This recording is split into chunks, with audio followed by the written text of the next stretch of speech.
ಗೊಂದಲ ಇತ್ತು. ಆ ಗೊಂದಲದ ಮಧ್ಯದಲ್ಲಿ ಅಪೊಸ್ತಲರೆಲ್ಲ ಸೇರಿ ಏನ್ ಮಾಡಿದ್ರು, ನಾವು ಪ್ರೇಯರ್ ಮಾಡೋಣ, ಬನ್ನಿ ಪ್ರೇಯರ್ ಮಾಡಿ ನಾವು ಏನ್ ಮಾಡೋಣ, ಆರಿಸಿಕೊಳ್ಳೋಣ. ಯಾರನ್ನ ಆರಿಸಿಕೊಳ್ಳೋಣ? ವಿಶ್ವಾಸಿಗಳನ್ನ ಆರಿಸಿಕೊಳ್ಳೋಣ. ಅಲ್ಲಿ ಅಪೊಸ್ತಲರು ಏನಂತ ಗೊತ್ತಾ, ನಾವೇ ಪ್ರಸನ್ನ ಮಾಡಿ, ನಾವೇ ಓದಬೇಕು, ನಾವೇ ಪ್ರೇಯರ್ ಮಾಡಬೇಕು, ನಾವೇ ಅಡಿಗೆ ಮಾಡಿ ನಾವೇ ಬಡಿಸ್ಬೇಕಾ?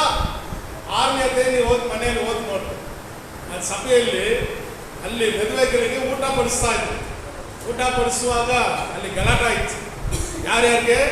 ಯಹೂದಿಯ ಸಹೋದರಿಗಳಿಗೂ ಆಮೇಲೆ ಗ್ರೇಕ ಸಹೋದರಿಗಳಿಗೂ ಇಬ್ರು ಫೈಟಿಂಗ್. ನನಗೆ ಪೀಸ್ ಬಿತ್ತಾ, ನನಗೆ ಪೀಸ್ ಇಲ್ಲ, ಮೂಲೆ ಬಿದ್ದಿದೆ ಅಂತ ಜಗಳ. ಅದಕ್ಕೆ ನಿಮ್ಮಲ್ಲಿ ನಾವೇನ್ ಮಾಡೋಣ, ಆರಿಸಿಕೊಳ್ಳೋಣ. 2ನೇ ವಚನ ಹೋದ್ರೆ ಅಪೊಸ್ತಲ ಕೃತ್ಯ 6 2ನೇ ವಚನ.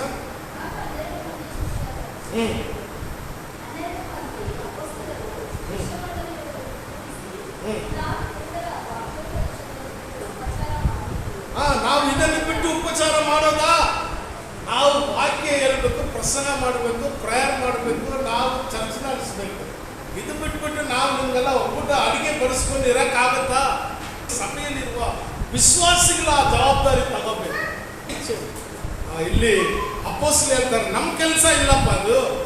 ನಾವು ಉಪಚಾರ ಮಾಡಕ್ಕಾಗಲ್ಲ, ನಾವು ಊಟ ಬಡಿಸ್ಕೊಂಡು ಅಡಿಗೆ ಮಾಡಿಕೊಂಡು ಚರ್ಚ್ ಕ್ಲೀನ್ ಮಾಡಿಕೊಂಡು ಈ ಕೆಲಸ ನಾವು ಮಾಡಕ್ಕಾಗಲ್ಲ. ನಾವು ಮಾಡಬೇಕಾಗಿರುವ ಕೆಲಸ ಪ್ರಾರ್ಥನೆ, ವಾಕ್ಯ ಉಪದೇಶ ನಾವು ಮಾಡಬೇಕು. ಅದಕ್ಕೆ ದೇವರು ನಮ್ಮನ್ನು ಅಭಿಷೇಕ ಮಾಡಿ ಇಟ್ಟಿದ್ದಾರೆ. ಹಲ್ಲೆಲೂಯಾ. ಚರ್ಚ್ ಕ್ಲೀನ್ ಮಾಡೋದು ಹೀನವಾದ ಕೆಲಸ ಅನ್ಕೋಬೇಡ್ರಿ, ನಿಮಗೆ ಘನವಾದ ಕೆಲಸ. ಹಲ್ಲೆಲೂಯಾ. ಆರಂಭ ಸಭೆಯಲ್ಲಿ ಹಂಗೆ ಹೋದನ. ಆಗ 12 ಮಂದಿ ಅಪೊಸ್ತಲರು ಇಡೀ ಶಿಷ್ಯರ ಮಂಡಳಿಯ ಸಭೆಯನ್ನು ಕರೆದು ಅವರಿಗೆ ದೇವರ ವಾಕ್ಯವನ್ನು ಬೋಧಿಸುವುದು ನಮ್ಮ ಕೆಲಸ, ಆದರೆ ಅದು ನಿಂತು ಹೋಗುವುದು ಸರಿಯಲ್ಲ. ನಾವು ಜನರಿಗೆ ಊಟವನ್ನು ಒದಗಿಸಲು ಸಹಾಯ ಮಾಡುವುದಕ್ಕಿಂತಲೂ ದೇವರ ವಾಕ್ಯ ಉಪದೇಶವನ್ನು ಮುಂದುವರಿಸುವುದು ಒಳ್ಳೆಯದು. ಫಾಸ್ಟ್ ಕೆಲಸ ಅದಲ್ಲ. ಫಾಸ್ಟ್ ಕೆಲಸ ಉಪದೇಶ, ಪ್ರೇಯರ್ ಮಾಡಿ, ವಿಸಿಟಿಂಗ್ ಮಾಡಿ, ಫಾಸ್ಟ್ ಉಪದೇಶ. 3ನೇ ವಚನ.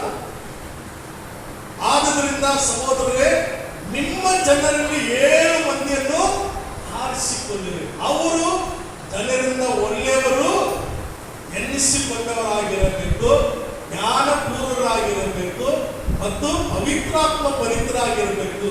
ನಾವು ಅವರಿಗೆ ಈ ಕೆಲಸವನ್ನು ಒಪ್ಪಿಸುತ್ತೇವೆ. ಏನಾಗಿರ್ಬೇಕು? ಒಳ್ಳೆಯವರಾಗಿರ್ಬೇಕು, ಜ್ಞಾನ ಬುದ್ಧಿಯುಳ್ಳವರಾಗಿ ಇರಬೇಕು.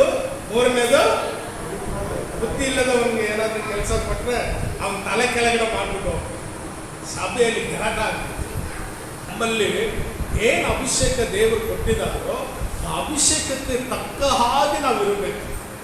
ಬೈಬಲ್ ಹೇಳ್ತದೆ, ನೀನು ಗುಲಾಮನಾಗಿದ್ರೆ ಗುಲಾಮನಾಗಿ ಇದ್ದೀನಂತ ಅನ್ಕೋಬೇಡ, ನೀನು ಯಜಮಾನಿಗೆ ವಿಶ್ವಾಸಿಯಾಗಿರು. ಹಲ್ಲೆಲೂಯಾ. ರೋಮ ಬರೆದ ಪತ್ರಿಕೆ 13ನೇ 1ನೇ ವಚನದಿಂದಲೇ ಹೋಗಿ.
ಹಲ್ಲೆಲೂಯಾ.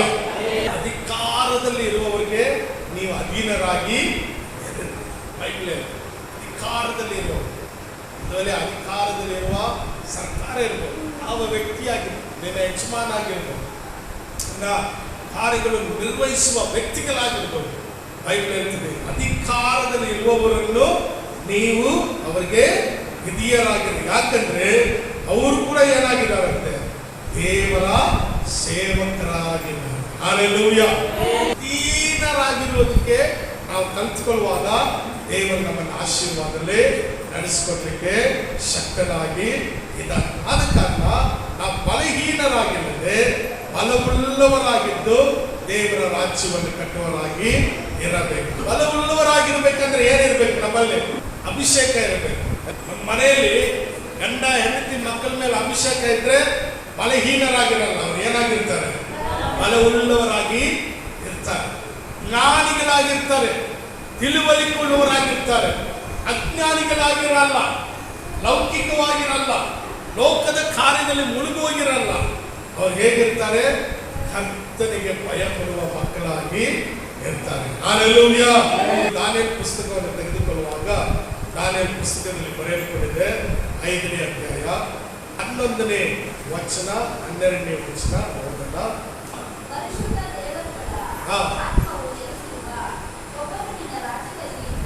ಒಬ್ಬನು ನಿನ್ನ ರಾಜ್ಯದಲ್ಲಿದ್ದಾನೆ. ಹೇಗಿದ್ದಾನೆ? ಅವನಲ್ಲಿ ದೇವರ ಆತ್ಮವು ಇದೆ. ಏನಿದೆ? ದೇವರ ಆತ್ಮವು ಇದೆ. ಬೈಬಲ್ ಹೇಳ್ತದೆ, there is a man in thy kingdom in whom is the spirit of holy God. ದೇವರ ಆತ್ಮ, ಪರಿಶುದ್ಧ ದೇವರ ಆತ್ಮ ಎಲ್ಲಿದ್ದಾರಂತೆ? ಒಬ್ಬ ಮನುಷ್ಯನಲ್ಲಿ ಇದ್ದಾನೆ. ಮನುಷ್ಯರ ಏನು? ಮನುಷ್ಯರ ಇಲ್ವಾ? ನಾವು ಮನುಷ್ಯರು. ಹಂಗಾದ್ರೆ ಮನುಷ್ಯರಾಗಿರುವ ನಮ್ಮಲ್ಲಿ ಯಾರು ಇರಲಿಕ್ಕೆ ಸಾಧ್ಯ? ದೇವರ ಆತ್ಮ ಇರಲಿಕ್ಕೆ ಸಾಧ್ಯ. 12ನೇ ವಚನ ಹೋದ್ರೆ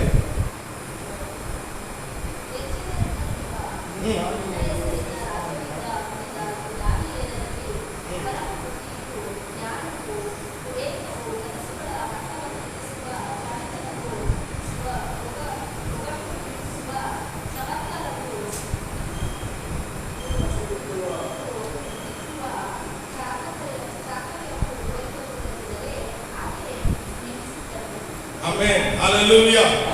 ಅವನಲ್ಲಿ ದೇವರ ಆತ್ಮ ಇದೆ. ಆದ ಕಾರಣ ಅವನೇನ್ ಮಾಡ್ತಾನೆ? ದರ್ಶನಗಳನ್ನು, ಕನಸುಗಳನ್ನು, ಅರ್ಥವನ್ನು ಹೇಳಲಿಕ್ಕೆ ಬಲ್ಲವನಾಗಿರ್ತಾನೆ. ಹಲ್ಲೆಲೂಯಾ. 3 ಪ್ರಾಮಾಣಿಕವಾದ ವ್ಯಕ್ತಿಗಳ ಮೇಲೆ ದೇವರ ಆತ್ಮ ಇಟ್ಟಿರ್ತಾನೆ. ಒಂದು ಅರಸರ ಮೇಲೆ, ರಾಜರು, ಅರಸರು. ಯಾಕೆ ರಾಜರಿಗೆ ದೇವರ ಆತ್ಮ ಬೇಕು? ಅರಸರಿಗೆ why does anointing comes upon the kings? ದಾವೀದನು ಅರಸನು, ಸೌಲ ಅರಸನು, ದಾವೀದನ ಅರಸನು, ಇವರ ಮೇಲೆಲ್ಲ ಏನಿತ್ತು? ಅಭಿಷೇಕ. ಅಭಿಷೇಕ. ಯಾಕೆ?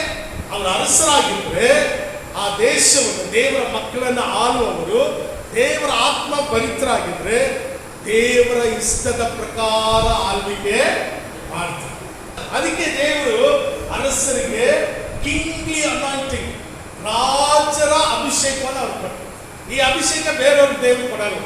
ದಾವೀದನು ಕೀರ್ತನೆ 51ರಲ್ಲಿ ಹೇಳ್ತಾನೆ, ನಿನ್ನ ಪವಿತ್ರಾತ್ಮ ನನ್ನಿಂದ ಏನ್ ಮಾಡಬೇಡ, ತೆಗಿಯಬೇಡ. ಎಲ್ಲರೂ ಹೇಳ್ರಿ, ನಿನ್ನ ಪವಿತ್ರಾತ್ಮ ನನ್ನಿಂದ ಏನ್ ಮಾಡಬೇಡ. ಯಾಕೆ ಗೊತ್ತಾ? It's a special anointing. ಅವ್ರಿಗಿರುವ ಒಂದು ವಿಶೇಷ ಅಭಿಷೇಕ. ಇನ್ನೊಬ್ಬರಿಗೆ ದೇವರ ಅಭಿಷೇಕ ಕೊಟ್ಟಿದ್ದಾರೆ. ಅವ್ರು ಯಾರಂದ್ರೆ ಯಾಜಕರು.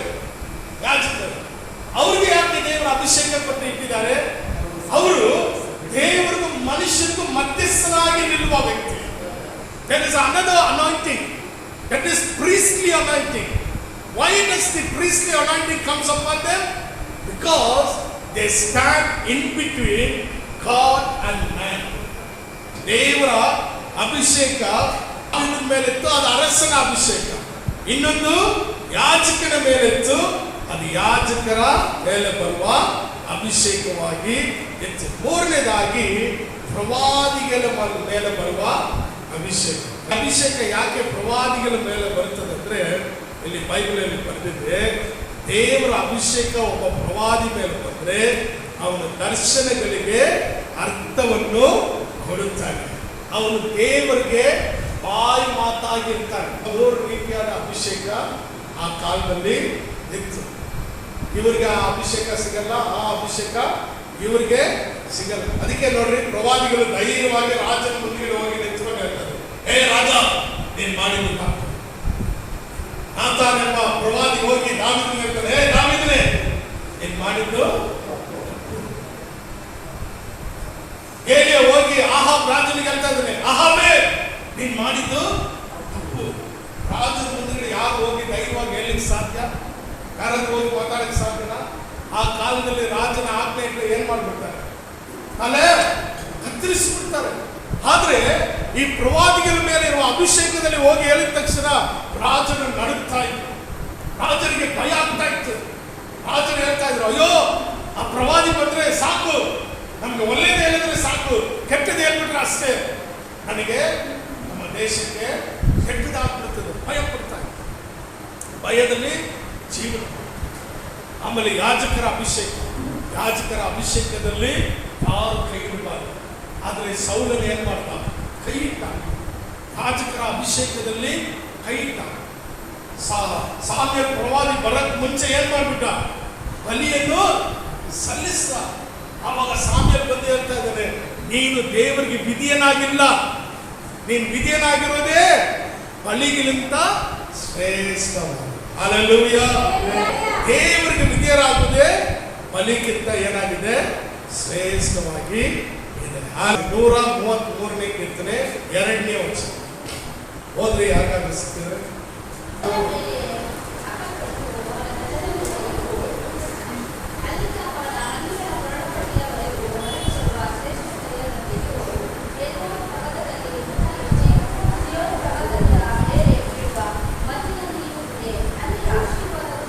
ಬರೀ 2ನೇ ವಚನ. అది తల మీద పోయబడి ఆరోనుకు అడుగు మీదకి కారి అతని అంగీలను అనుచరులను దిగి జారెను.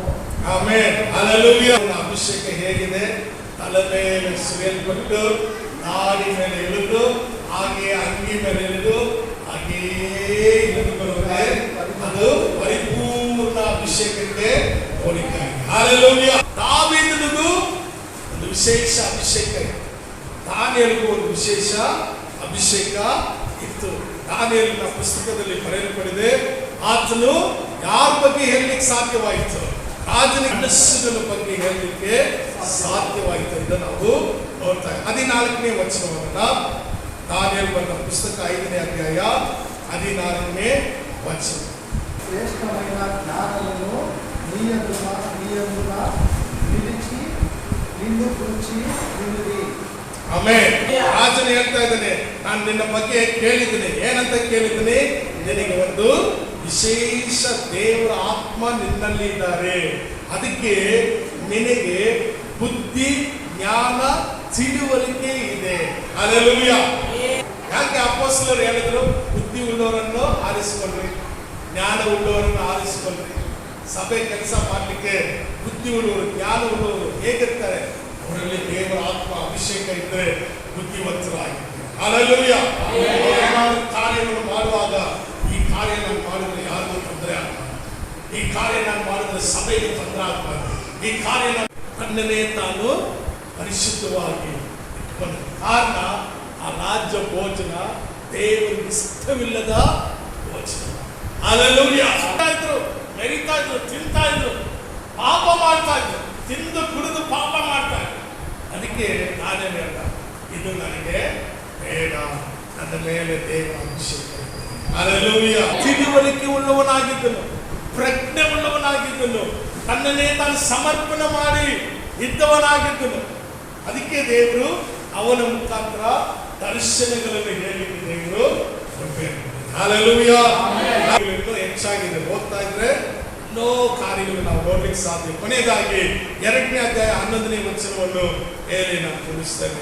ದಾನಿಯೇಲ 2ನೇ ಅಧ್ಯಾಯ. విచారించిన సంగతులను బహు సాధ్య అసాధ్యమైనదని దేవతలకు మీ మొరను ఈ సంగతి తెలియవచ్చును.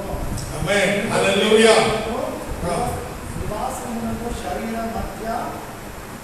ಉಂಡದೊಡನೆ